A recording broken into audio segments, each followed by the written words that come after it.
Assalamualaikum warahmatullahi wabarakatuh. Sehat. Bolo dhewe duwe gawe. Dirame-ramekno niki rencanane mungkin buyare jam 09.00 esuk. Lho, ambek bongkar teror bareng niku lho. Prawan mlaten pinter-pinter nek nonton ludruk. Sendepel ndok pager.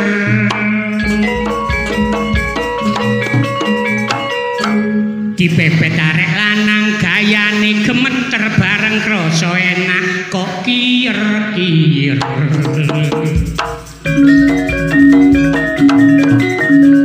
Ojo mangkelan iku cuma guyonan.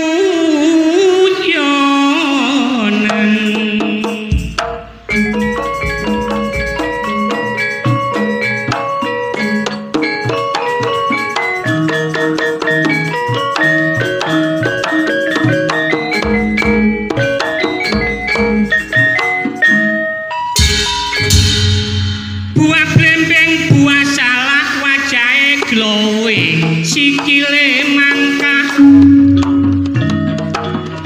pinara ingkang skeco mirsani karya baru mojo kerto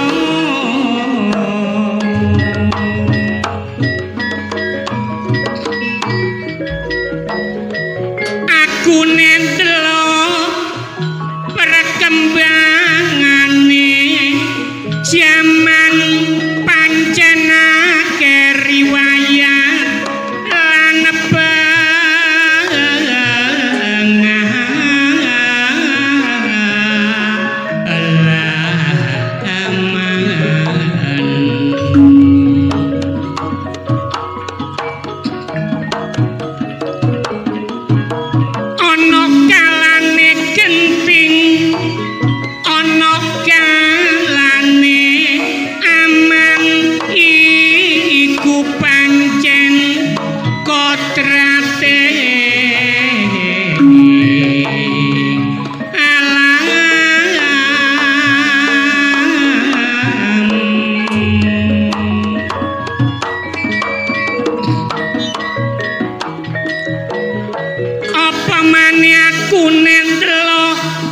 siaran ono TV saiki terjadi perang ndok luar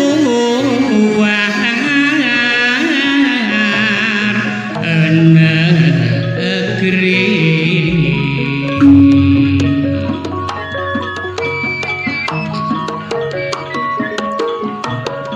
Ya cuma perang fisik tapi uga perang ekonomi, mulane rakyate akeh mati.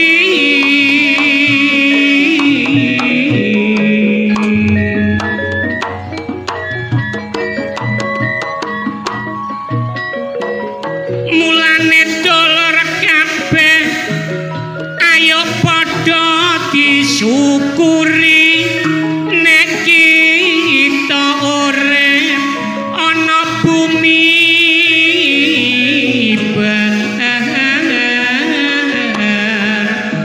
dhewe.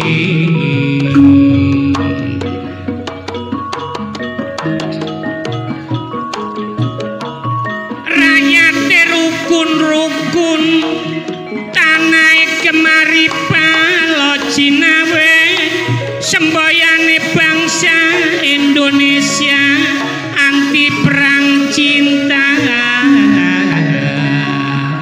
damai.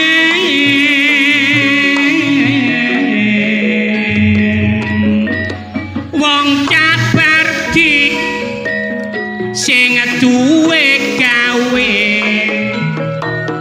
karya baru lah hiburane tamune akeh mulai esuk sampai sore mergo cabar dik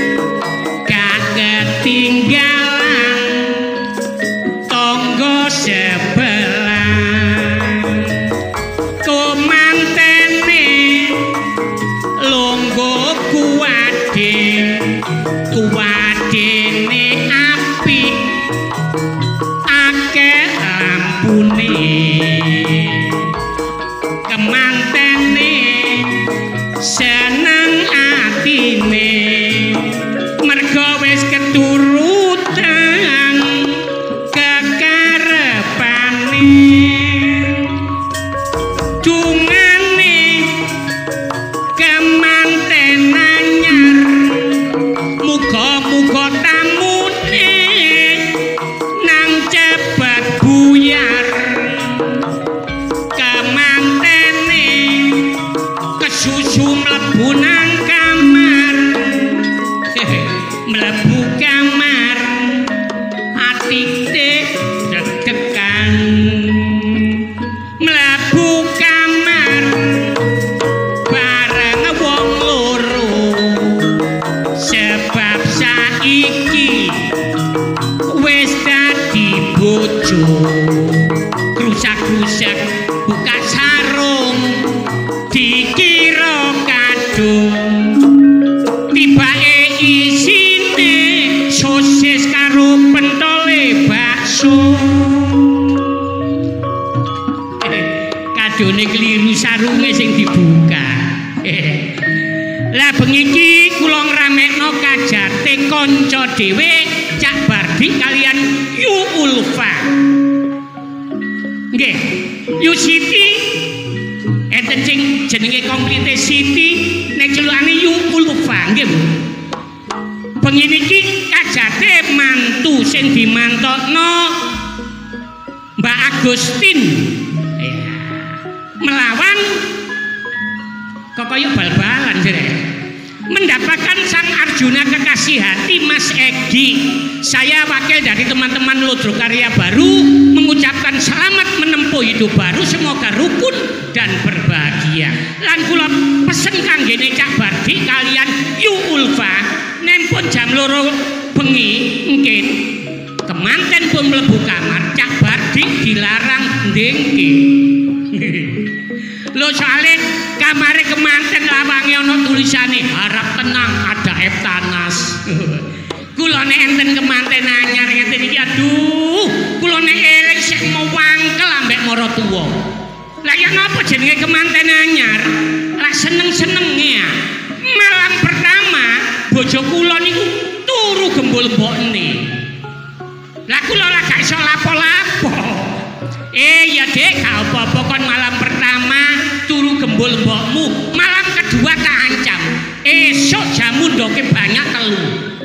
Siap-siap wis. Jam 09.00 bengi bojo tak lebono kamar bleng. Lawang tak tutup jegret. Dadak maratuwa lanang ambek wedok mlungker enten mriku. Wis gagal maneh. Cuma kula sadar wong omahe maratuwa niku kamare mek siji. Ya apa gak diganggu maratuwa? Awan tak tukokno triplek. Kamar tak singget. Kamare maratuwa dhewe kula dhewe iki baru aman. Bareng wis kamar dadi jam 09.00 bengi bojo tak lebokno kamar bleng. Lawang tak tutup jegret lho lali gasak slot. Bareng wis katene wayahe lah kok lawang dibuka maratuwa lanang glodhak lampu peteng dipadangi biar terus ngomong lole konle nggih Pak ya wis kono tak le wong aku ya mari mbek makmu kok ya mari salat tahajud ndongaken supados rumah tangga kula dados rumah tangga ingkang sakinah mawaddah warahmah kados Mbak Agustin kali Mas Egi. Lah kula pesen Mas Egi sampean iki saniki pun mboten izin pun enten tanggung jawab mulane napa-napa lunga pamit nang wong wedok niku sing penting saling treat and give saling pengertian wong lanang salah wong wedok ngelingno wong wedok salah wong lanang wajib ngelingno mugi-mugi dados rumah tangga ingkang sakinah mawaddah warahmah besok sampai kaki-kaki lan nini Allahumma amin. Sir, ikilah gamelan ya, musik pentatonis, saiki musik diatonis, tak nyanyian, sembarang nyambut gawe niku di samping nyambut gawe pun sampai lali ndonga.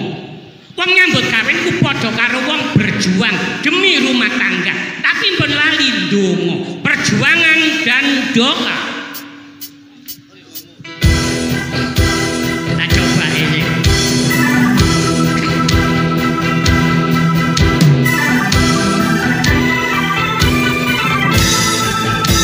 Biasa itu mesti.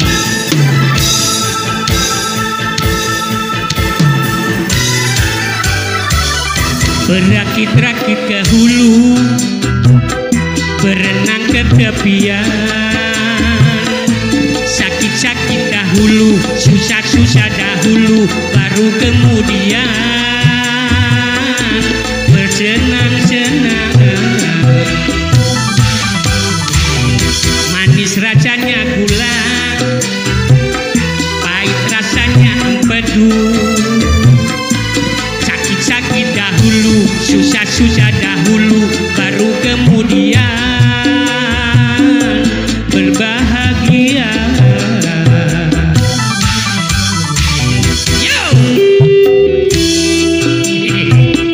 Karya baru penuh dengan inovasi.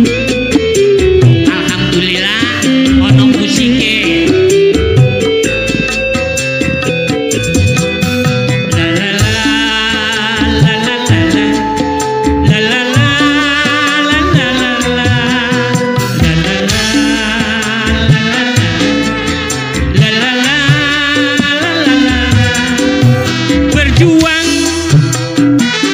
Berjuang sekuat tenaga, tetapi jangan lupa perjuangan harus pula disertai doa.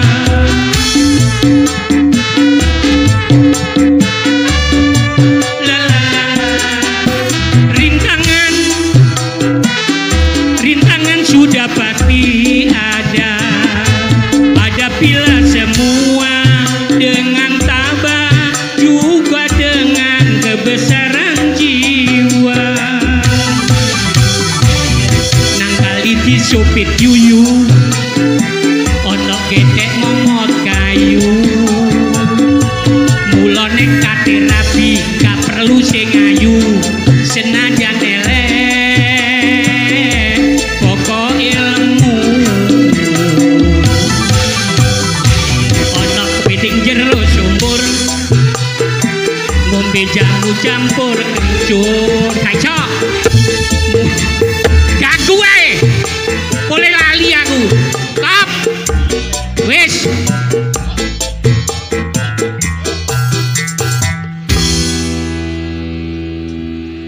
disawer kanca dhewe oh boleh lali aku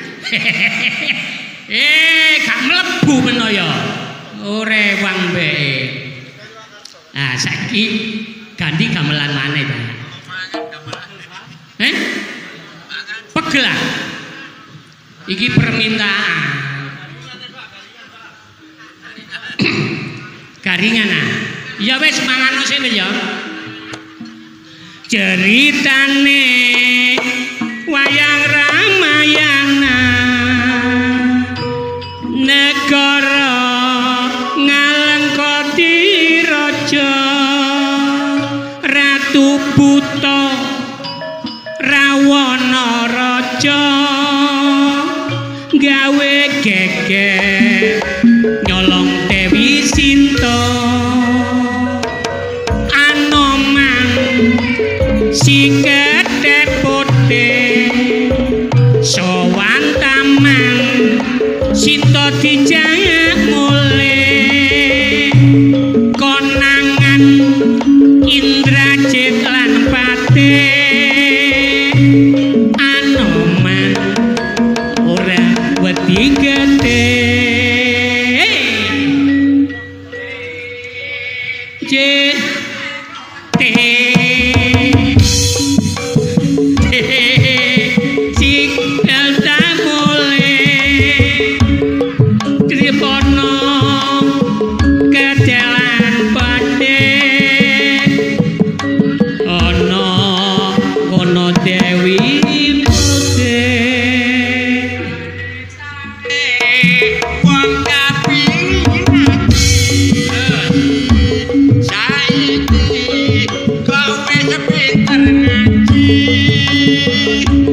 diworo Pak Ustad lan Pak Yai Terus ing kapini jeneng ya haji ya ampun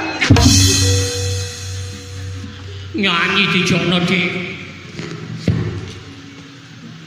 gurine Gus wabut iki keturutan saiki dadi kaji amal jariah tambah suwe jo nganti lali wong fakir miskin ayo padha diurusi ono langgar masjid sing rusak ayo padha ditangani pawak kawel Gus Ala apa pegel aja pegel aku peno. Temen aku iku kaji seneng amal, Pak. lho ya amal lah Temenan. lho wong aku kok ya nek kajimu Lho apa? wong kon ya gak tau nalanggar nek kenduranan tok teko kaji goblok Lah kok lah ya kaji. lah ya padha gobloke Lah disyukuri lah. Nyambut gawe ning Lodrok iso ibadah haji. ibadah haji Disyukuri. disyukuri ya iya Awak sehat. awak sehat Awak dhewe ku pergo Lodrok kaya ngene iki iso ibadah haji. Disyukuri. Iya. Mulane awak dhewe nek wong ngomong iku kalau rek Jonet ambek Agus iku. iya Kok lho kaji soke. iya mergo sokongane wong akeh lho Ditanggap, dilompokno dhuwit, awak sehat. awak sehat Oleh panggilan teko Allah nang tanah suci gak budal kroso. Sing penting nah iya seger wae. seger waras Kon iki lak Jumat sih. Wis aku takone kon kaji kon ya. iya ya takono padha kajine kok ayo sak karepmu Gus Kon iso artine alif ba tak sak jim iso. wong aku gak iso ora ya takon sang rewele kambemu Awas kone gak iso kon.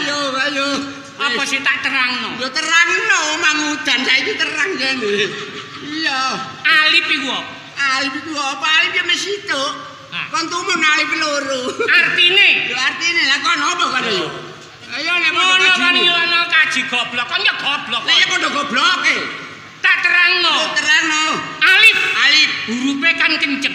kenceng Iku artine Allah. Allah Alif Allah. Allah Iya lah? iya Iya. mari ngono Mulane wong biyen, kon ya kaya ngono ya, sing dhuwur mosok trimo. Alif alif Allah. Allah Allah iku mek siji. mes siji ya iya mari alif ba Banyak-banyaklah ibadah sebelum kamu mati. itu mari bata Taatilah perintah-perintah Allah, jauhilah larangan-larangan Allah. oh itu tak ya Salat 5 waktu, ojo sampai kok tinggalno. Senajan kon repot kaya apa. Iya. Terus Jimpe remati. Wong salat iku gak duwe. Soale apa gerake wong salat iku padha karo senam. Terus Hak mati ku hak. Manggon ana alam kubur iku ya hak. mari Kok akeh temen takonmu. Aku njerano sampe iya lah bingung. Kon iki nang Jumatan kan? Jumatan. Umpamane kon Jumatan. Budal Jumatan bojomu ngomong. Cak Jone sapine ocul. Kon langsung Jumatan apa nguber sapimu? Lho. Ayo. Ya nguber sapi iku, Gus. Berarti kon gak Jumatan. Ya iya. Wong lanang iku nek ping 3 gak Jumatan iku dosa. Lho. Ayo. Lho iya. Kon budal Jumatan. Cak Jone sapine ocul. Ayo kon nguber sapi apa Jumatan? Ya nguber sapi goblok. Nguber sapi. Gak Jumatan. Lho gak. Apa nek sapi ku ilang kok jeneng nglironi? Goblok masih kon. Lah apa? Dina semua kon nang masjid Jumatan. Cuman bojomu mbongo, Mas Agus mulia sapi muncul. Sik coba ya apa kon? Aku ya tetep langsung Jumatan. Lah sapimu? Lho, sapa sing duwe sapi wong gak duwe? Wong aku gak duwe sapi kok. Aku gak duwe sapi. Wong ngene iku wis urunan kok kon. Terbang sidor. Net. Apa? kon jare ngedekno terbang Jidori. Iya Samro. Apa jenenge? Terbang Jidori teko Arab Saudi. Arab Saudi. Kono aja ngeyel kon lho, Arab Saudi. Saudi. Lah Saudi malu tuku bakso tak takon di urang dina kenan di kono nang Arab. Arab. Arab Saudi. Iya Saudi. Ayo. Berarti kon niku anak buahmu wis akeh. Lho, aja akeh-akeh, cukup wong loro ae. Mosok tanggapane suwung iki 16 juta wong loro, Gus. Wong loro tok 16 juta. 16 juta, nah lemreman gejeke piro 50. Jadi tanggapan terbang Jidori ya loro 16 juta. 16 juta. 8 juta jam lho. Iku tanggapan nang ndi? Nang Irak. Yo gak nang kene. Sing penting iku gak bayarane. Sing penting iku melestarikan. Iya. Apa maneh iku kesenian sing religi. Iya. Oh, iya. Ya apa nih? Yo ngene iki lho. Kon sing nabu terbang. Iya. Nah, ya aku sing nabu jidor. Heeh. Datan. Trong. Durian ngono. Ya saiki jidore tak cacake. Iya. Tak tabuhe. Apa rek? Tabuhe jidore tak tabuh rek. Kono bladok Kon niku dhewe segalakane. Wong wayahe mangan lho arek-arek kon niku bapak sih. Bapak-bapane. Kon karo iku lho, nek ana-ana do mangan arek. Sing adang pegel goblok. Kon jabati duwe gawe iku wis kanggo ngurmati kanca-kanca. Iya kok budal sore tok, budalke jam 09.00. Mangane ping 4. Goblok. Tabun kono jajale. Tabun jidore. Kaji moro tak jelok kok iki. Ketara temeng nek wareg iki. Tepek to. Iya ta. Omahe aku ngene kancane iki. Lho kali itu ae, Bu. Ayo. Oh, kere. Kok boleh ngono sini? Apa tabuhe merucut. Wis. Dadan kon sing selawatan, sing iki ngebut terbang. Aku sing jedor. Trang trong trang. Trang trong trang. Trang trong trang. Trang trong trang. Trang trong trang.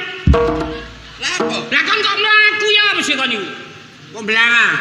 Sing salah mosok sing nabuh. Sing salah sing ndek jidor. Lah kok sing salah sing ndelek jidor? Napa ndelek jidor gak ditaleni? Oh. Waktu tak tabuh blarah nang wong tandur-tandur jadong iki. Oh, tangan ono sing siset. Siset. Wis. Trang trong trang. Trang trong trang. Trang trong trang.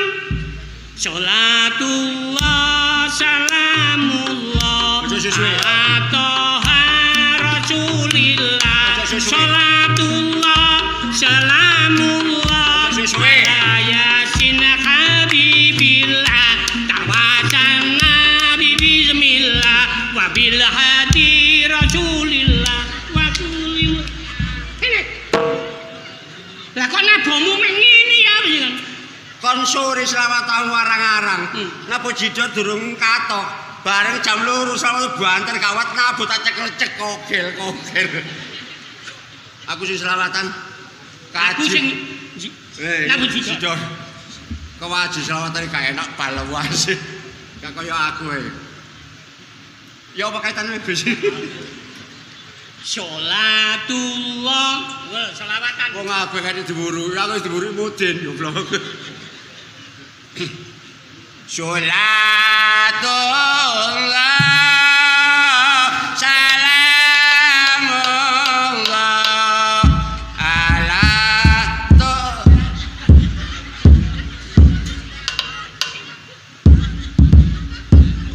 la ilaha illallah. Nah, kesini. Allahu Akbar, Allahu Akbar. Allahu Akbar, Allah.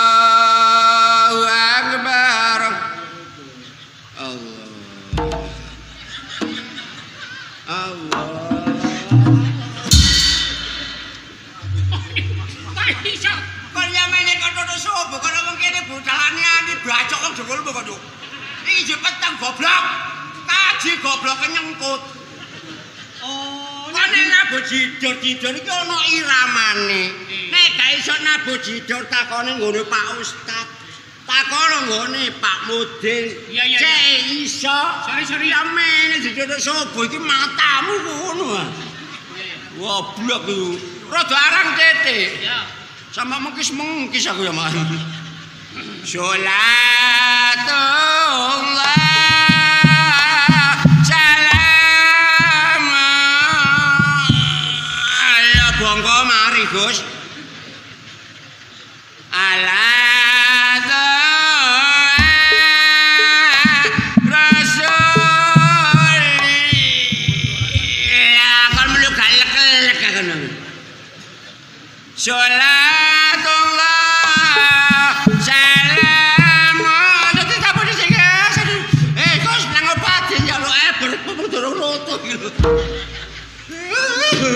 kan iki njaluk ya apa sih Nek?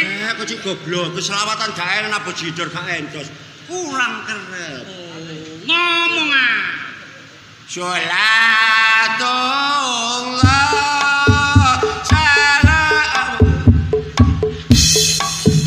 Allahu Akbar Allahu Akbar Allahu Akbar La ilaha illallah Wallahu Akbar Allahu Akbar walillahil hamd Allahu Akbar Allahu Akbar Allahu Akbar La ilaha illallah Wallahu Akbar Allahu Akbar wal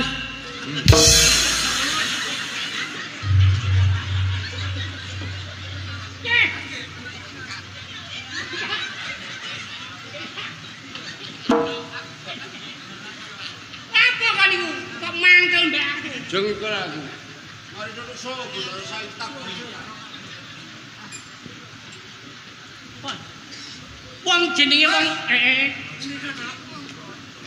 Masare tarungono iso selawatan koyo ngurek. apa sih Gri? Ijek masjid ora. Saiki belajar sing samro-samro qasidah ngene iki apa? Oh. Sing ana musike bareng iya. dikolaborasi Lah mangkane iku sing ngene kok.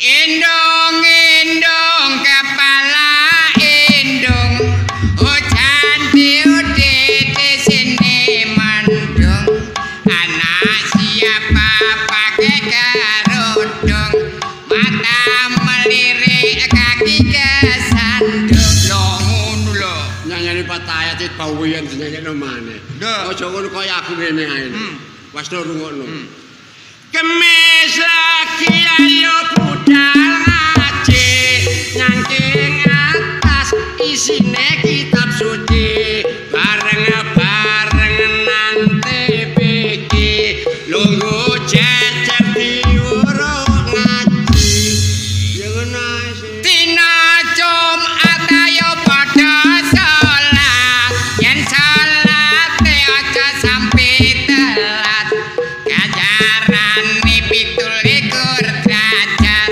kanggo sanguning akhirat iso aku kok aduh keminter Nyatane iso kok. iya krungu atan budal nang langgar kalung sut pasar lan kopiah beber sajatah langsung sembayang ganjarane malimpah-limpah kancaku iso ning akhirat ora ana soto babat ning akhirat ora ana es abukat ning akhirat ora ana rokok adat wong sing ngono godhone molek kaya tau mate Kemeru. Wong lagu ae. Dolor-dolor ayo nyawiji limang waktu ayo dilakoni tuwa enom sing sregep ngaji kanggo sangum besone mati la ilaha illallah Muhammadur Rasulullah sampeyan sekseni dulur niku goblake mbokne Agus kon niku Kri Agus kon tuku genteng kok gawe apa tuku genteng tak gawe omah gedene omahe sapa omah gede omahe cabat badi langsung munggane mbelaku 1 juta prek kon gawe garasi kok gawe apa garasi tak gawe wadah motor gedene montore sapa motor gede motore cabat sing wedok cincin kate nembel tidak pipis kon tuku kurungan kok gawe apa kurungan gawe wadah manuk gedene manuke sapa sopene sik manuk gede manuke sapa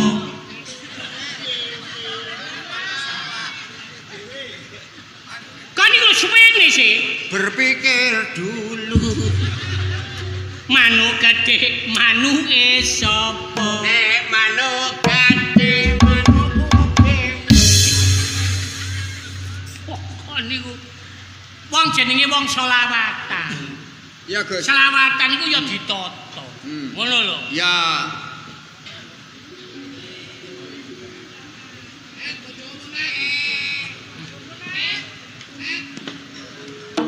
sepine sira ana wong balas ngene ana blas kok sampeyan kae jare ana wong blas lho sampeyan iki wong ta tutupe korean lah kok elek ya ampun ta iki rek rambut nayeng soalnya kudanan lho ya gak nayeng iki jenenge model yo rambut iku diwarna kaya ngene lho an rambut iki kaya apa rusak rambutnya rusane petik Gus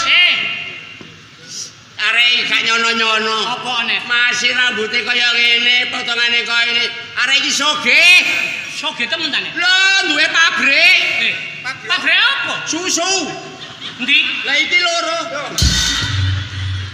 lambemu sampeyan iki aja sombong coba wong aku lek jek urip sombong ya apa sih cak lanang mangan ae paling manganmu iku apa mbak lho ya mangan sego cak sampean kok aja kurang ajar ngono sampean iku yang ngono kurang ajar wong rupane elek kok wani-wani koyo ngono aku iki wong wedok cak aja digawe sembarangan nek sampean kurang ajar tak awas sampean iki pisan wis rupane koyo nyambe ireng bongkreng kurang ajar ambek wong wedok delon kan kurang ajar ambek aku ya apa sira Gus si iki Gus aku ora lapangan bedok aku lah sedih sih sorry mbak sorry sepurane ayo sepurane mulane sampeyan iku teko-teko iku ana wong iku ya kenalan uluk salam lah apa sih ada kenal-kenalan barang kaya terkenal loh emang kamu siapa itu zaman-zaman kenalan paling kon niku siaran iku paling terkenal iku nduk radio nduk televisi jane iki lho wis disiarno nduk corong masjid oh bongko goblok kulo aja ndungane kancane kok lho kok tak pateni dhewe kok yo Mahir paling manganmu apa paling manganmu apa soto rawon delon jane damen pengin tak kebon bongko ya kowe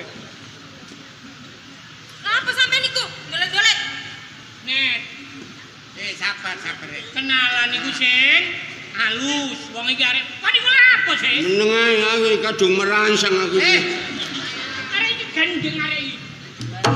Aku nek padha arek wedok ayu wis gak kesuwen. Meneng ae. Kon iki rene. Kan iku ngawur kan iku. Meneng ae ngawur apane? Perkara tok ae kon iku. Aja melok-melok kon meneng. Kate lah apa sih iki? Ayo. Mina buku. Ya jangan tak iku. Kok wani sampean? Kok kurang ajar sampean? Ya ini sih. Ayo ngomong ambungan. Apa? Ayo ambungan. Aku dijewit susu korek. Dijewit susu masa gak wani beno. Jewit. Balas. Ayo balas. Ayo balas. Lagi. Balas ta. Kak. Gak mau. Apa? Mau ono Rika. Ayo nek ato kowe. Wis. Kene Gus, coba. Kate lah apa sih kon? Kali Gus. Apa sih sampean cak rupane kok koyo ngono nang aku? Lho ngene lho rek mulane aku mbudho pen iku mung awak dhewe di rumangsa seneng, di rumangsa tresna. Sampean. Ya iya nek awakmu gelem ayo saiki. Nang ndi? Ngono iso salon. Jadi kamu itu sekarang itu bareng ro arek iki kamu hatimu menyatakan cinta. Ya iki jenenge cinta kilat. Ketemu Langsung. Duer iya ngene. Langsung duer ngono. Yo isi apa iki rek? Gus apa? Gowo pempes e. iso kon iku. Cok ngono lah jare sampean seneng aku tapi lambe Nek pancen kon iku seneng ya apa mestine. Cinta itu CINTA. C ceria I indah namun T tetap abadi. Orang sudah menyatakan cinta. Iya. Itu ya apa dari hati ke hati berpadu jadi satu. Terciptalah cinta yang murni. Ya kaya kemanten iku mau. Cinta harus disertai ciuman. Cinta tanpa ciuman ibaratnya malam tak berbintang, sayur tanpa garam, wong becak Gak suwalan. Wis. Mentas sampean iku seneng aku. Iya wis. Yakin? Yakin sumpah iki lho rek. Kon mantep ta? Mantep tok wis pokoke aku nek ndelok awakmu masyaallah temen. Temen ta. Wayahe ngene. Nek sampean seneng aku ya nang paranono nang omahku lho. Aku ya gak pamer ya. Koncoku iki anake wong sugih. Soge. Soge. Montore papat. Plastik matamu ah. Tuku nduk tanggapan winginane. Nukono Raisah goblok. Mari tuku tanah nggone porong. Porong. Pirang hektar net? 2 kresek. Lho kaya apa? Dinandur kembang. Wis terserah konet, Mbok. Iya. Yo ta sampean gelem ta marani nang omahku. Iya lho mau nggo ndi aku karo. Walah, omahku di Jalan Kamboja. Oh, Jalan Kamboja. Sinet. Kuburan iku ta? Ya, Kok kayak kuburan? Jalan itu macam-macam. Oh. Ono Melati, ono Kenongo. Nah iki jalan Kamboja. Jalan Kamboja. Nomor 4. Sampeyan doleki omahe Pak Tumpuk. Omahe? Pak Tumpuk. Bapakmu jenenge Tumpuk. Lho, Gus, anake Yayu bapakne ditumpuk. Wong jeneng masih biyen iku ono glendang. Ono glendang, glondong. Ono papuan. Jenenge wong biyen iku Macem-macem. laire Rebo ya dijenengno Rebo. Ini kemis. Iya, ya ngemis barang ngono. Oh iya, Dodok omahe Pak Tumpuk. Wis jelas to? Jelas kan? Iya. Wis aku tanteni nang omah kono. Iya. Tapi aja suwe-suwe lho, Cak. Bak. Nek sampean suwe-suwe aku golek liyane. Oh iya, aja ora lho. Nek sampean suwe, Aja wong wedok ku yo kudu. lah ya jangan tak tak. Ngono sih Yo sampean. Pak, yo. Kalau kasar-kasar. Pak, segera. Cepet ya. Ya. Tanteni lho ya. Nang omah lho ya. Ya. Wis nang ngono aku ya tak balik. Iya. Ya ngono. Ngono, Ini orang menyatakan cinta. Seneng karo cinta wis iki. Kok ini golek duit ta? Sing golek dhuwit sapa? Lah iku Watel kok. ngomong isi sini ae kon iku. Bos, coba ayo. Aku iki dadi kancamu isinet. Apaan? Lho yo ngene lah, Cak. ta wong lanang iku. Piro iku? 200. Oh, tibake sik jangkep e. Lho, aku kemarin kok ngitung tak ngono ta? Terus karepmu? Ya bae disangana aku. Jagane arisan goblok. Walah, tibane ya padha pahit. Jagane arisan kok seneng opo? Iya, iya. Wis kok jadi. Ya wis nek ngono aku mulai ya jam kok Ya. nang Paranono. Ya sudah Dadah. malam. Dah.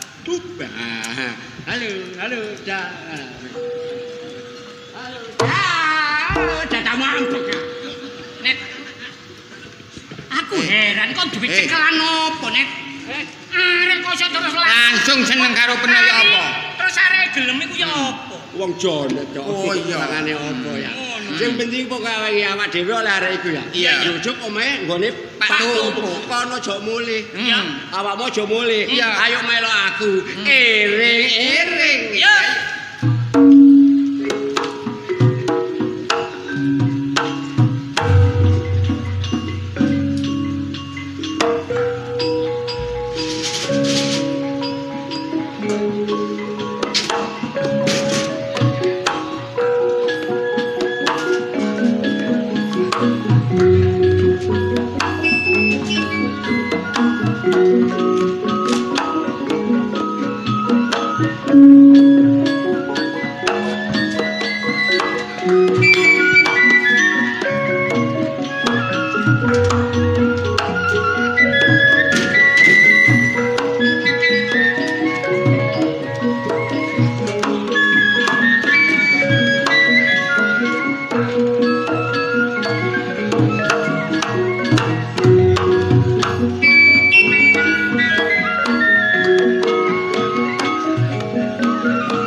Ditinggal wong wedok mulai nang jaman Jepang. Iki lho jaman kelanggengan. Ditinggali anak loro lho kok iso gak padha. Situ ayune gak nyacat. Sak daerah Melaten lho ayu deweni. Bareng situ iso kaya garangan anggrem. Biyen bojoku nyidam apa tipe sembarep iku. Tapi wong jene anak abot kaya apa tetep tak ramut. Sebab anak iku nggawa rejeki dhewe-dhewe. Enggak ngene ketesuk manuk perenjak iku lho. Kuapek nyamber-nyamber jarine wong biyen. Nek ana manuk perenjak nyamber-nyamber iku bakal ketekan dayong.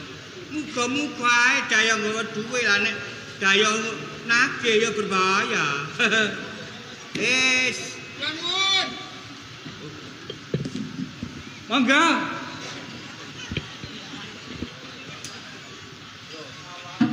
Belas arek Mlaten iki mang rek. Ya opo? Kok mendayoh kaya Nuwun. Mangga. Mangga. Kon mendayoh kok celah-celah lho. Kon kate mendayoh ta nolong kon. Monggo sampean lenggah. Wali tak kula niki. Kliru nggih sampean mriki. Kula sing mriki. Monggo sampean lenggah. Gak ngono iku wali. Lah ngene ngono mriki ra ngono sampean. Maksudku gak ngono. Maksud sampean yen napa sih maksude niku lho. Lah nggih kula nuwun. Monggo. Lah nggih monggo sampean lenggah. Aku kedayoan kok tambah goblok ngene iki. Sing ngomong pinarak ngono menemben iku aku. Dede kula ta. Oh dudu. Pinarak. Wadang nggih. Padang nggih. Nggih, paling iki oleh utangan. Delok model wis iki. Lha sampean pun ngarani kula mates utangan. Babeke. Lah napa nggih mboten? Ora aku mari panen kon. Kula mriki wau enten damel. Nek karo gawene lha apa kon rene? Lah ya mrene aku ana gawene. Oh, ana gawene. Gawene? Aku eling-eling iku lho ditangisi kanca. Ditangisi kanca. Lah kancamu kok gembeng? Kancamu kok gembeng? Matur suwun, Kek.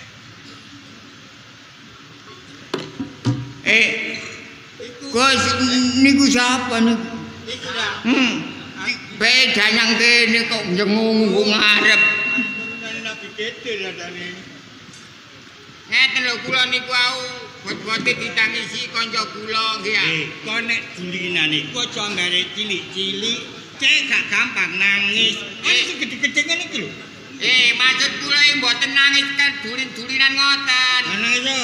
Niku kula cara ngoten wis kasarane kula dikengken ngamar yo go sampean. Oh, awakmu iki dikongkon ngeramal ngono ah. Ngamar jomblomu ngono ah. Lah niku lho sing dadi kemanten. Oh, nglamar. Nggih, sampeyan niku lak namine Pak Tombo sik. Nggih. Nah, lah nggih, yo go sampeyan jeng Tombo. Nggih. Lah nggih. Ah niku Sampeyan nglamaraken kanca sampeyan nggih. kali yoga kula. Nggih. Oh, nggih nggih. Ah niku ngene lho. nggih. Kula niki wong pawakan anak wedok. Mangkane Ibarate gedung gak nampi iwak. nggih. Termasuk lamaran sampean iku kula trima. Nggih alhamdulillah nek sampean trima. Nggih. Dadi lamaran kula pun diterima. Nggih, tapi kula nggih njaluk tolong. Nggih napa? Nek saged pun suwe-suwe. Oh, mboten suwe-suwe. Sebab pengaruh karo penggodhone niku Nggih, kata larisan iki ku nggih kata.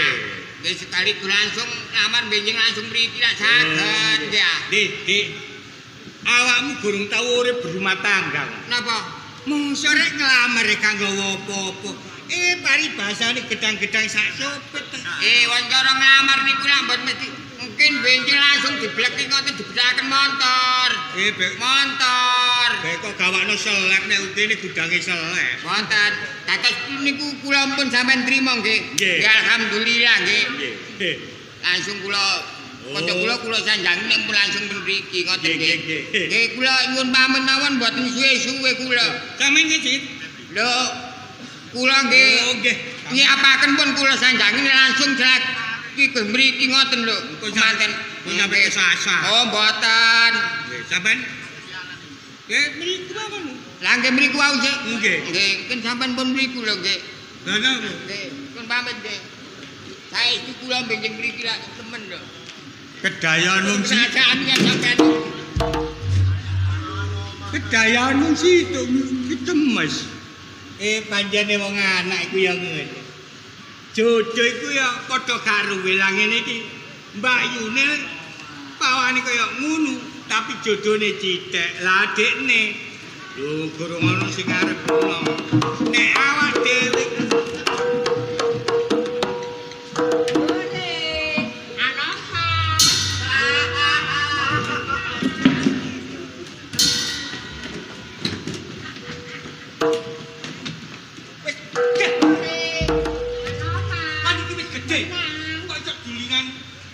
Anoman. Oh, arek iki dadakne. Anoman. Menim ben iku gawe rok sing landung niku lho. Lah apa sih, Pak? Wah, ketok panunu lembek-lembek ngono lho. Oh, arek dadakne. Kok mesti sembarang dipaedo lho. Kan ngono wis gedhe. Mbok ya iso ngewangi bapak nek ditinggal nang sawah. Asak ta belajar godhog banyu. Lah wis tak rewangi macul. Wedok iku aja macul. Lah gak apa-apa sih. Tandur dadak ngono lho. Gak iso aku nek dadak. Ngene, Cuk. Awakmu wis mulai dina iki aja kate bulinan. Lho ya lapo? Ngene lho. Sebab mangko ana wong mendayek. Jaluk awakmu. Heh? Ya apa, Pak? Jaluk awakmu. Aku dijaluk. Kok kene ta? Lho ya iya. Lho lho, goblok rek. Bapakne dilane goblok. Lho anak diengone kecilik sampe gedhe, dijaluk wong kok dikekno. Maksude dijaluk gak tak kekno tok. Kok niku kate dipek ujub. Apa ujub? Bojo. Dijak rumah tangga, ngono lho. Awakmu kan wis gedhe. Bojo ku panganan apa sih, Pak? Ya kaspe dijeplok mau dunder-dunder nek wis atos disawatno nang bathukmu. Bojo panganan apa? Iku enak kok nek ndek bojo iku. Oh. Dadi bojo ku rasane enak. Iya kemeriuk ngene. Oh, bener iki. Mulai ngomong sing jelas ta, Pak? Maksude kok nek wis ndek bojo, ana sing nyone awakmu, nukokno pakaianmu, awakmu wis ganjakane teko wong tuwa. Iya. Wah, yo gelem nek ngono aku. Ya gelem ae apa to kawilan sampe ambek wong lanang cerongowan. Lah jare wis gedhe. Yo mangkane kon wis gak perlu dulinan. Mumet-mumet mlayu-mlayu kok kedokan. Lah kapan lho gawene? Mang yo wis tak kandhani. Nek iso yo aja suwe-suwe, dhek semua njaluk masalah rek anakku. Aku wis oleh bojo, awakmu bojo. Kone gandel melu tak pateni lho kowe. Lho. Sampe niku lha apa sih yuk gatel. Lho. Lho. Aku wis payu, awakmu gak payu. Awakmu gak payu, ya. Aja direken. Anggenku payu-payu, anggenku potonganmu lentung ngono. Lah, aku wis dilamar. Maksud adikmu kandhane ana, Dik. Aku ngono wis payu kan dipek wong ngono lho. Kok iso payu mek gindrang iku. Lho mlayu. Kok tambah nemen sih Pak praene, Pak? Lho.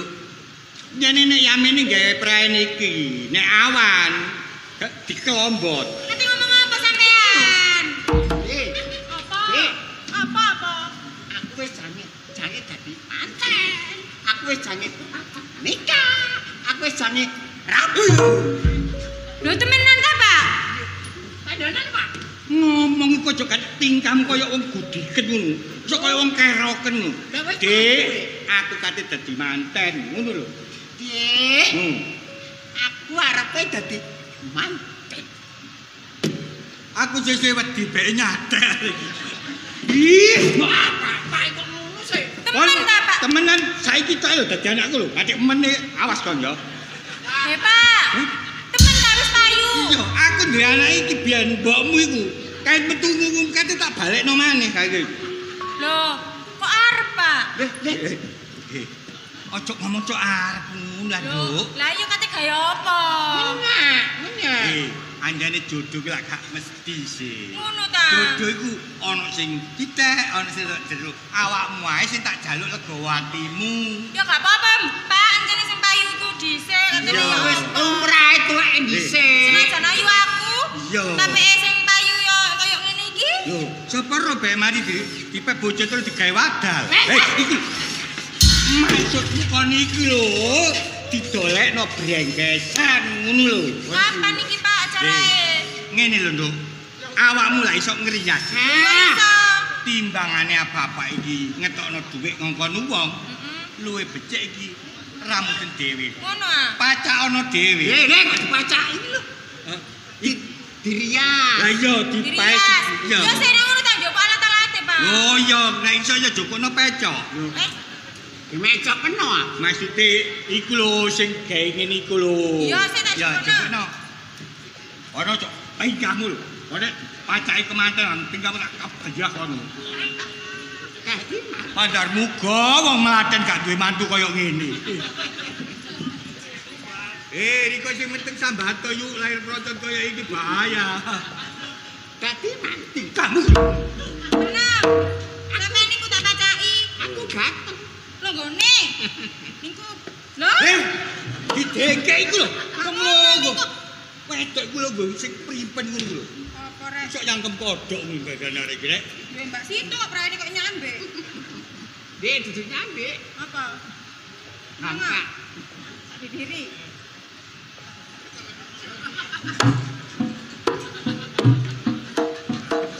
Kok semelok ae. Nduk, ojo get-get. Kok wis biasa. Iki lho gulune gampang pokak ro. Lah rambute. Guyon. Jane adikmu iku lak cek. Pak. Arek sih. Napa nek dikai godhong ae, Pak? Ya iyalah kemantene. Cek surprise ngono. Ya.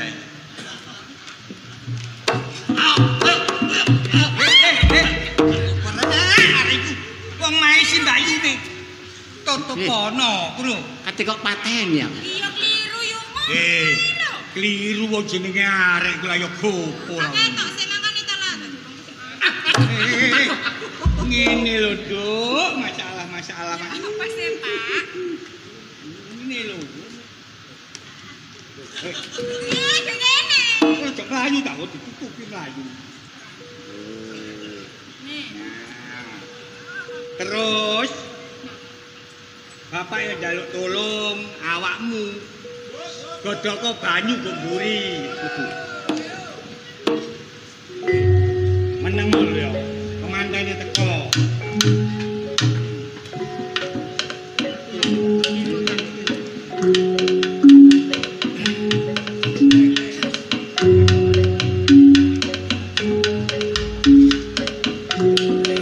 Ojo uker kae lah.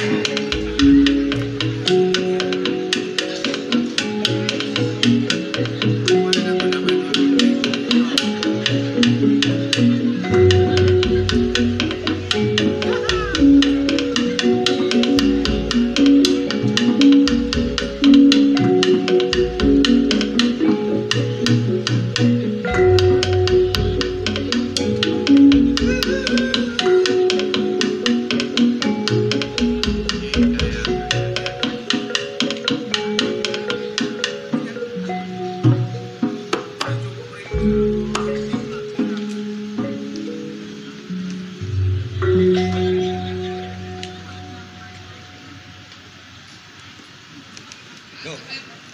Iki mah duduk jago lah. Susu. Ono mantek ono bojomu. Pak, Nggih. awon-awon menapa kula niki pengiring. Oh, nggih. Kula mewakili sedherek kula. Nggih. Lah nek ngoten nggih mesti saking tolong diijabaken pisan.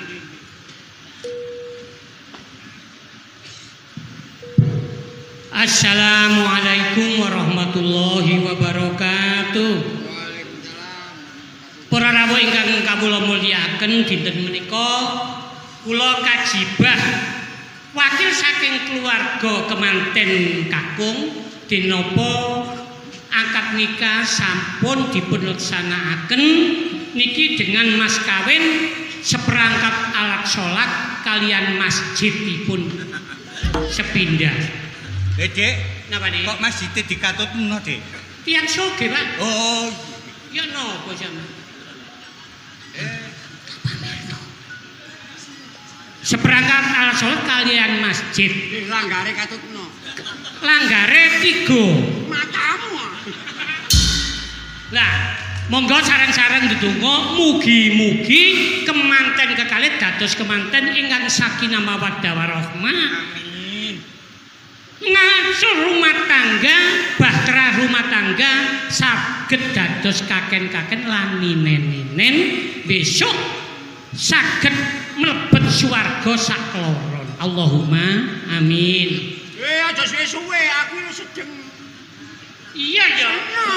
Rabbana atina fid dunya hasanah wa fil akhirati hasanah wa qina adzabannar wa adkhilnal jannata ma'al abrar ya aziz ya ghafar ya rabbal alamin. Subhana rabbika rabbil izzati amma yasifun wa salamun alal mursalin walhamdulillahi rabbil alamin. Mugi-mugi kemanten rukun-rukun selalu. Nggih. Matur suwun, batin iki pun resmi. Pun resmi. Kula nggih ngeten. Sampeyan pun kondo rumiyin. Terus sampeyan teng mriki sampeyan dahar. oh Siapaken kali yuga. nggih. Matur nuwun Bapak? Wis tak pasrahno. Ya, ngomong sakarepmu. Apa sing bakal? Ojo nyotot. Le, iki wis resmi dadi bojomu. Oh, nggih, Bapak. Bapak lho. Aku wis pasrah karo. Nggih. Apik elek. Ya, gak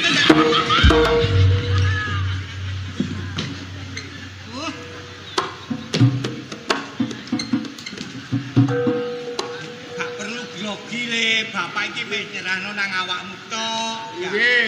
Apik eleke bojomu iki wis pasrah awakmu. Nggih. Sementara iki aku tak ngerahno kanca-kancamu. Nggih. Awakmu wis bulan adu wong loro. Nggih. Terserah awakmu. Nggih. Aku tak nang mburi nyerahno kanca-kancamu. Nggih. Lah nek Ya ampun iku.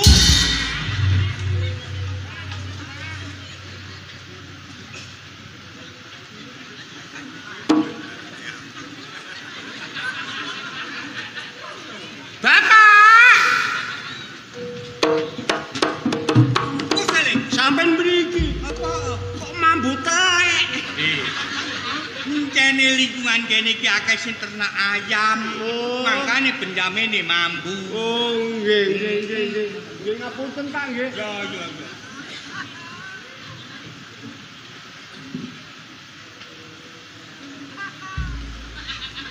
Bapak. Mang jarene akeh upete kok saiki ambu lengur. Anjane kene lak ijek kali gedhe sele. Oh. Akeh ula liwat. Oh, akeh ulane. Iya. Oh, nggih. Gak usah geger-geger. Mboten. Nggih. Lah kok mang gak ngene kok kulite kok nglontok rek. Lho sikile pecah-pecah iki. Ngecer jagung jarene. Ndak tak padane. Gobak kabeh, Cak.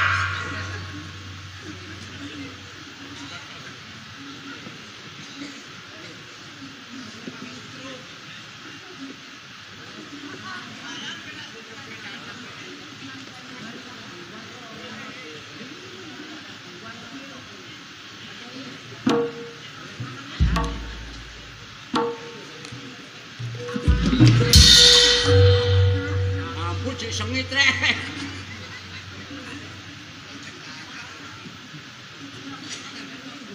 Dek, Dek. Bojoku. Apa, Bu? Aduh.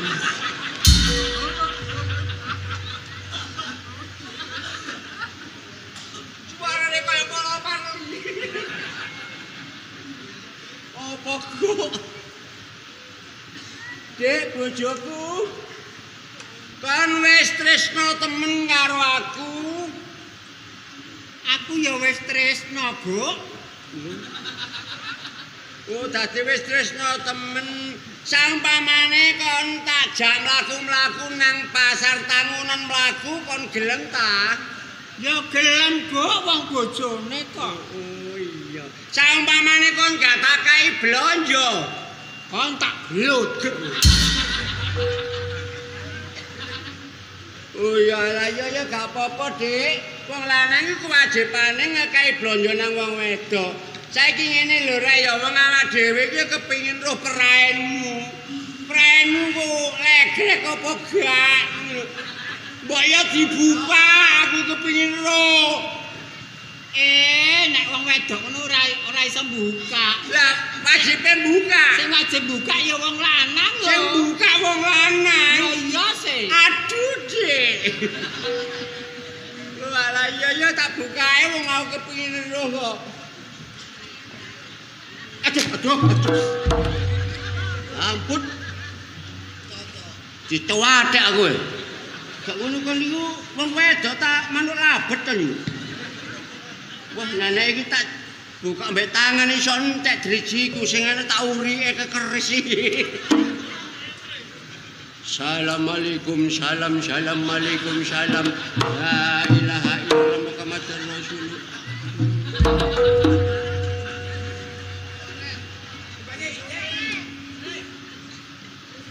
ngelontok rek.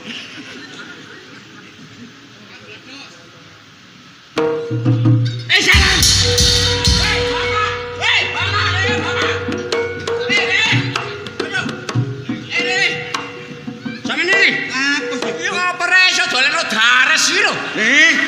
Anake wong dilano kaya dares kon niku. Kuwi iki rong dina kasih pendem goblok. Ngomong ambek bojone tok kaduk ngono. Kaduk apane? Memang dudu iki kok saiki rembes.